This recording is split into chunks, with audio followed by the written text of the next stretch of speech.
Hey everybody, it's George Wooden again from BW Unlimited Charity Fundraising, your charity fundraising one-stop shop, a North American charity fundraising leader in a one-stop shop setting. Today we're going to talk about something that honestly has came around again. I've noticed this is it's a reoccurring theme, and I've been thinking about it lately, so I thought I was going to write a blog about it, but I'd rather talk about it so you can understand me better. One of the things that most people don't understand is something called crowd training. You have to educate your crowd. What do you mean, George? What do you mean by, well, you have to educate our crowd? Well, you know these big events where these people come in and spend $1 billion and they're raising their hands, spending $100,000, $100 million, whatever, $10,000 and bidding crazy amounts and all this other stuff. And they're selling 1,800 tickets at $1,000 a piece. You know those events? We've all heard about them. In fact, you're probably trying to be like them. Hint, don't ever try to be like somebody else because you don't know what's really going on in the background. Okay? So we have to train our crowd. I have clients, and probably you're watching this, who have elected to either skip a year. They do an event or they skip a year or 2 years, and then they're going to do it the following year.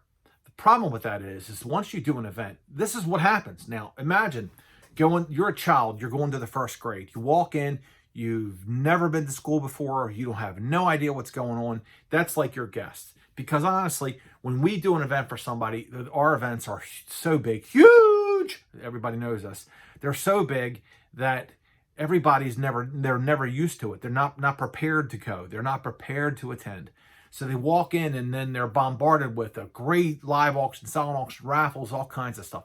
So they're never prepared. So we have to educate them on the raffles, especially raffles, how to spend money. We got to teach them how we, the charity, wants them to spend money. Now, understand, they're used to going to the church basement, right?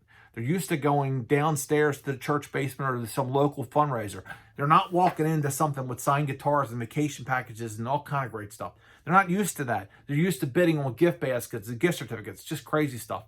For instance, this Jeremy Bullock autographed Boba, for all you Star Wars fans. Jeremy Bullock, let me get my finger right, autographed Boba Fett helmet. It's getting ready to be shipped out here momentarily, out to Texas. So these people aren't prepared for this. They're used to having, a gift certificate to the Piggly Wiggly or getting their tires rotated or something like that. That's what they're used to, the gift baskets thing. But they walk in and it's something completely different. It's like the wonderland of fundraising events. But the problem is we have to teach them, right? I've had clients in the past say, well, next year we're going to put neon lights saying there's a raffle over here pointing down. I said, no, it takes time. Time takes time.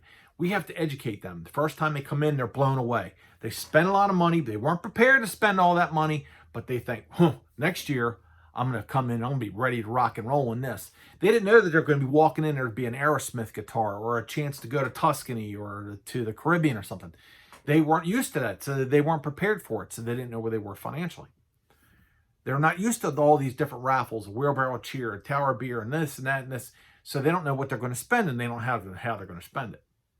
So we educate them in the crowd. We train them. However, we know that the following year, they're going to walk in and they're going to know what to expect. They're going to know there's going to be a great silent auction. They're going to know there's going to be a great live auction. They're going to know there's all these raffles and you could do this, you could do that. They're going to know. So the second year, it's always better than the first. However, a lot of times, a lot of charities say, you know what, we're going to give them a break because we don't want to overwhelm them. We're going to give it a break and give it a year or two, and then we'll come back and do it again. Issue is something that I believe heavily in is something called momentum. Once you do an event, a lot of times at many of our events, people will come up and be they're asking for tickets to the next event the following year. They're wanting to buy tickets right then and there. Well, if you skip a year, you skip time, however long, and you plan on doing it 1 to 2 years down the road, you're losing that momentum. You have to build.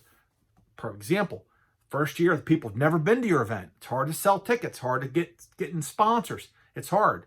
So once they're there and they see how fantastic it is, they're going to bring their friends. You're not even going to have a problem selling tickets or getting sponsors.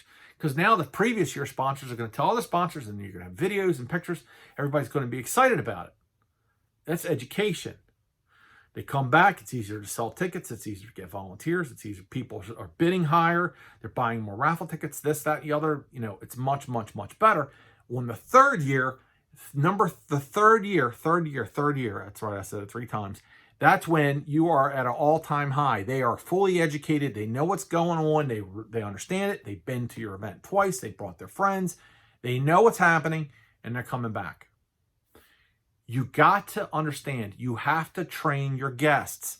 If you want to make a lot of money, you got to spend time training them. They're just not going to walk in. It's almost like animals. They're just not going to walk in and throw their money down in the room. They have to be educated how you want them to spend money.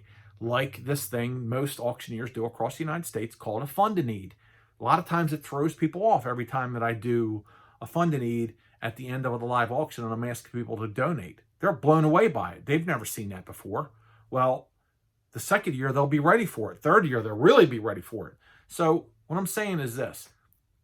You'll get more sponsors, more donations. Everything will be much better if you invest the time to educate and train your crowd.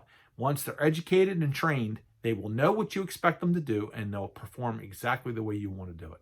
That's the key. Put in the time, invest in time, because time takes time, and you'll see as you'll raise much, much, much, much more money. I'm George Wood, and I hope that helps you training your crowd. I'm from BW Unlimited Charity Fundraising, your charity fundraising one-stop shop, the North American charity fundraising leader in a one-stop shop convenient setting. Check out our website at www.bwunlimited.com. See you later. Bye-bye.